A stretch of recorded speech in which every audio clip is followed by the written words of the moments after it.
Derivation of a partial differential equation tutorial 4 আমরা গুরুত্বপূর্ণ একটা টপিক নিয়ে ডিসকাস করব। টপিকটা হচ্ছে ফরমেশন অফ পিডিই অর্থাৎ আংশিক অন্তরক সমীকরণ গঠন, আর বলতে পারেন formulation of PDE.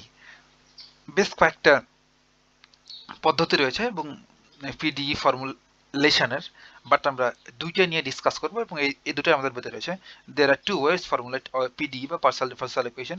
The first ওয়ানটা হচ্ছে the elimination of arbitrary constant, ইচ্ছামূলক ধ্রুবকটাকে অপসারণ করব। এখানে আরবিটারি বলতে কি বোঝায় ভাই? আরবিটারি মানে আননোন, আননোন এটার বাংলা হচ্ছে অজানা কনস্ট্যান্ট, অজানা কনস্ট্যান্ট। সেকেন্ড ওয়ানটা হচ্ছে by the elimination of arbitrary function of variables, চলক সমূহের ইচ্ছামূলক আর আরবিটারি ফাংশনটাকে আমরা এলিমিনেট করব, অপসারণ করব। এই দুইটা হচ্ছে ওয়ে। এখন ঘটনাটা ঘটে কি, আমাদের একটা ইকুয়েশন দেওয়া থাকে এমন করে, ধরে দেয়া আছে বা গিভেন z equals to একটা equation ax plus by plus a square plus b square, then এটাকে ফর্মুলেট করতে বলছে পিডিই তে বা পার্শিয়াল ডিফারেনশিয়াল ইকুয়েশন। এখানে বলেন তো ভাই, এটা যদি একটা অ্যানালাইসিস করি, এই ইকুয়েশনে এক্স আর ওয়াই এই দুটো আমরা কি বলতে পারবো? এই দুটো হচ্ছে ইনডিপেন্ডেন্ট ভ্যারিয়েবল না? তাহলে এক্স এবং ওয়াই হচ্ছে স্বাধীন চলক বা ইনডিপেন্ডেন্ট ভ্যারিয়েবল।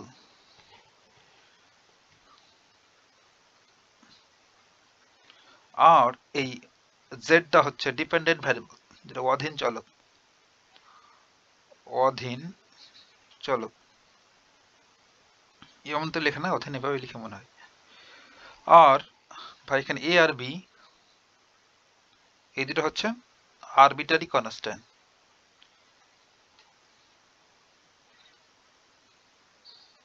Arbitrary constant. এমন করে একটা আমাদের ইকুয়েশন দেওয়া থাকবে, এইটা থেকে আমাদের এই যে এ আর বি আরবিটারি কনস্ট্যান্ট এই দুটাকে এলিমিনেট করতে হবে, অর্থাৎ নাই করতে হবে, তবে এটা আমাদের একটা পিডিই বা পার্শিয়াল ডিফারেনশিয়াল ইকুয়েশন হয়ে যাবে। আর যেটা হয় যে কোনো একটা ইকুয়েশন দেওয়া থাকবে, সেই ইকুয়েশনে যদি নাম্বার অফ আরবিটারি কনস্ট্যান্ট সমান যদি নাম্বার অফ ইন্ডিপেন্ডেন্ট ভ্যারিয়েবল হয়, ধরেন এখানে আরবিটারি কনস্ট্যান্ট কয়টা? দুইটা। নাম্বার অফ ডিপেন্ডেন্ট ভ্যারিয়েবল কয়টা? Independent number of independent variable কয়টা, অর্থাৎ স্বাধীন চলক কয়টা? দুইটা। দেখেন দুইটা সমান।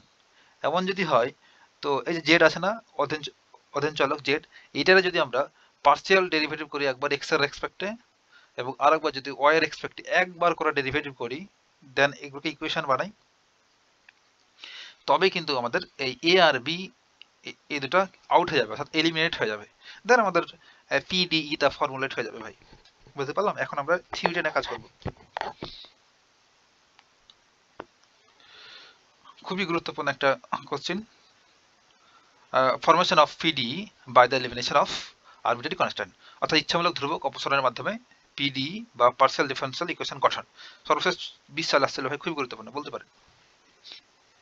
তাহলে এক্ষেত্রে এই ঘটনা ঘটছে কি, এটা সমাধান করি। সলিউশন, আমরা প্রথমেই একটা ইকুয়েশন কনসিডার করে দেব। ধরেন এখানে আমরা একটা ইকুয়েশন লিখলাম না, আমরা গিভেন দেয়া থাকবে ইকুয়েশন, বাট এখানে যেহেতু আমরা ফর্মুলেট করব এখন, সেহেতু আমরা একটা ইকুয়েশন কনসিডার করব, বিবেচনা করব, ধরি বা বিবেচনা করি একটা ইকুয়েশন বা সমীকরণ বিবেচনা করি আর কনসিডার করি, বিবেচনা করি। ইকুয়েশনটা হচ্ছে এমন, দ্য ফাই অফ, আমরা পার্সিয়াল ডিফারেনশিয়াল ইকুয়েশন কেমনে লিখি ভাই? Phi of x y z, then constant দিলাম একটা এ একটা বি, দেন যেহেতু ইকুয়েশন ইকুয়ালস টু 0 লিখবো, দেন এইটাকে আমরা 1 নম্বর ইকুয়েশন দিলাম, এটা হচ্ছে 1 নম্বর ইকুয়েশন। এখন আমরা বলে দেবো যেখানে আমাদের এখানে এ আর বি দুটো হচ্ছে আরবিটারি কনস্ট্যান্ট।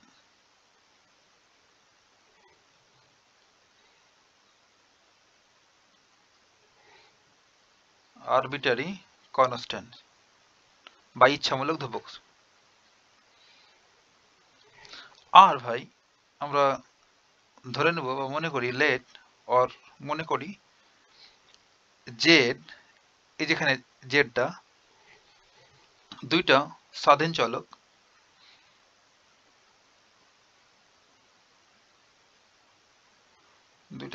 বা ইন্ডিপেন্ডেন্ট ভ্যারিয়েবল এক্স এবং ওয়াই এর ফাংশন। আমরা ইতিমধ্যে জানি জেডটা এক্স এবং ওয়াই এর ফাংশন হয়, আমরা ইতিমধ্যে এটা জানি। আমরা জেড ইকুয়ালস টু লিখি f of x comma y, আগে থেকে আমরা জানি এটা। তাহলে এক্স এবং ওয়াই এর ফাংশন। এখন ভাই আমরা এই 1 নম্বর ইকুয়েশনকে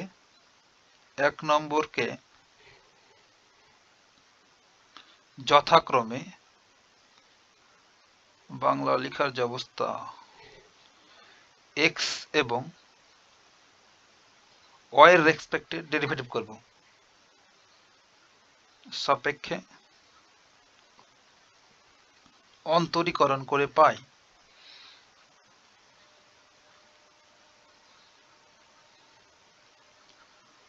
অন্তরীকরণ করলে কি হবে ভাই দেখেন, 1 নম্বরকে যদি আমরা এক্স এর রেসপেক্টে ডেরিভেটিভ করি পার্শিয়াল ডেরিভেটিভ, তাহলে del phi upon del x plus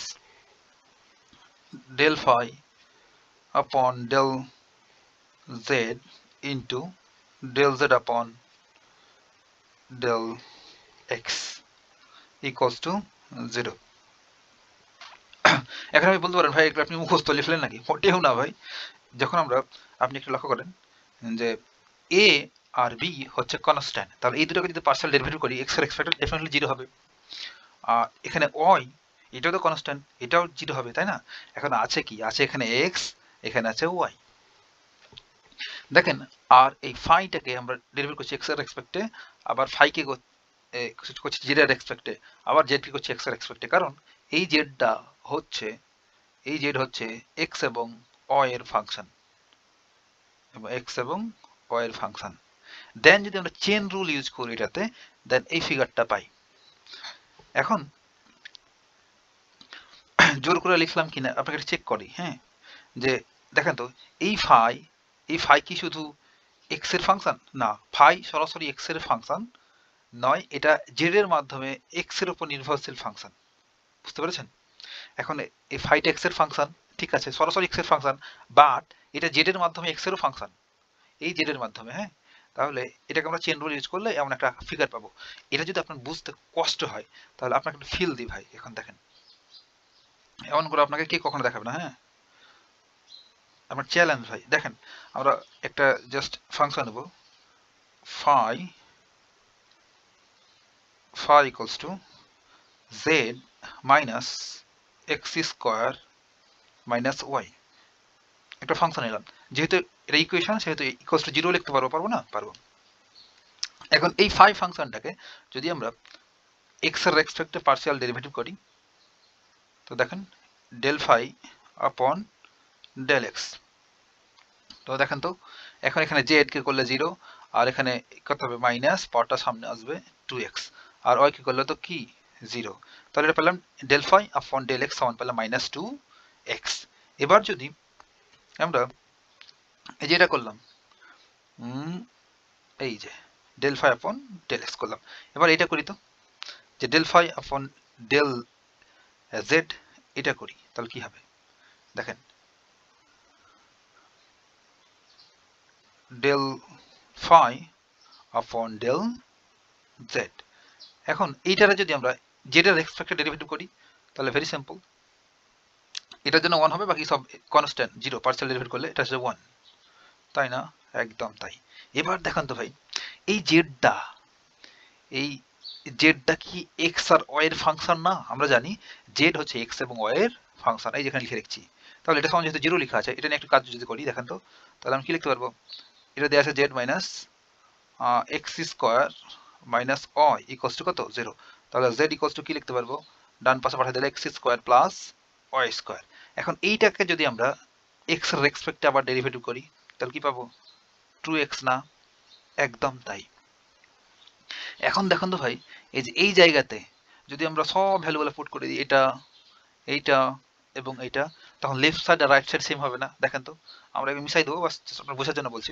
del phi বা ডেল এক্স কত পেয়েছি, মাইনাস 2x প্লাস এটার ভ্যালু পেলাম 1, তাহলে হচ্ছে 1 ইন্টু এটা সমান পেয়েছি প্লাস 2x, তাহলে ইন্টু 2x। তাহলে দেখেন তো, মাইনাস 2x প্লাস 2x সমান কত 0 না? তাহলে এটাতে ভ্যালুগুলো বসিয়ে আমরা রাইট সাইডটা পেয়ে গেছি না? তার লেফট সাইড সমান কত ভাই, রাইট সাইড। তাহলে দেখেন এটা ফাংশন করছে, তাহলে আমরা ঠিকঠাকই লিখেছি চেন রুলের মাধ্যমে।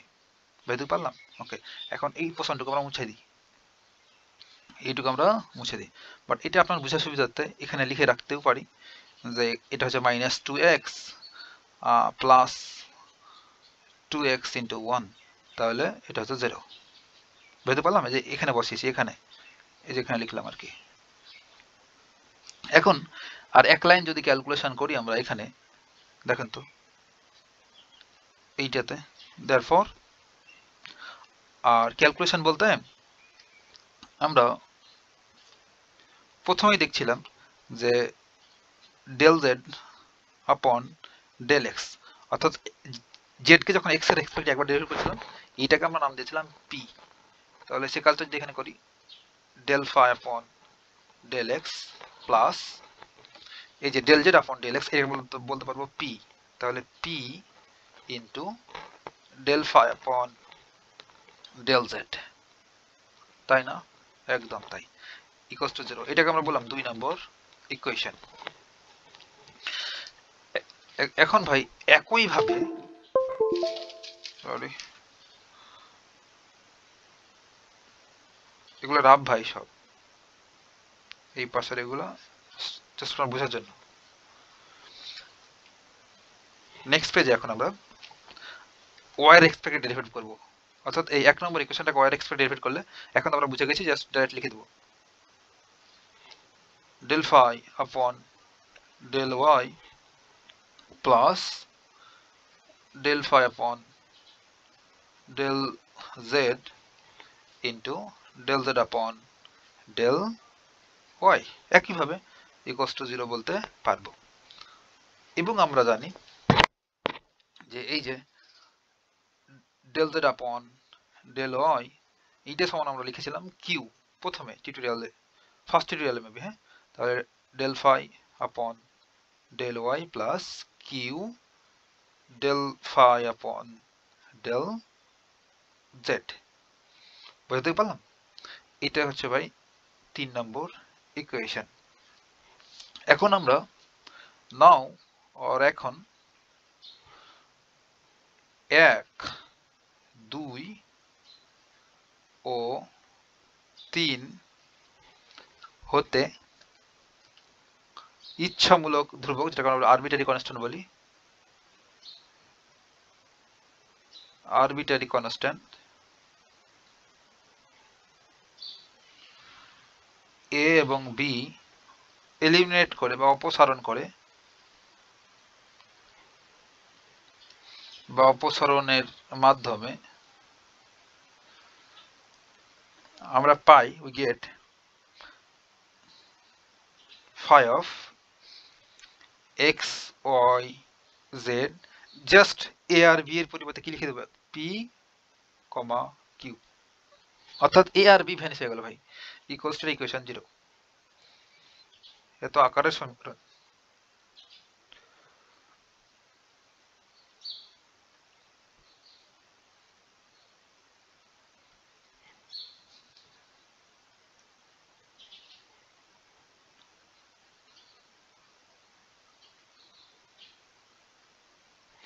যা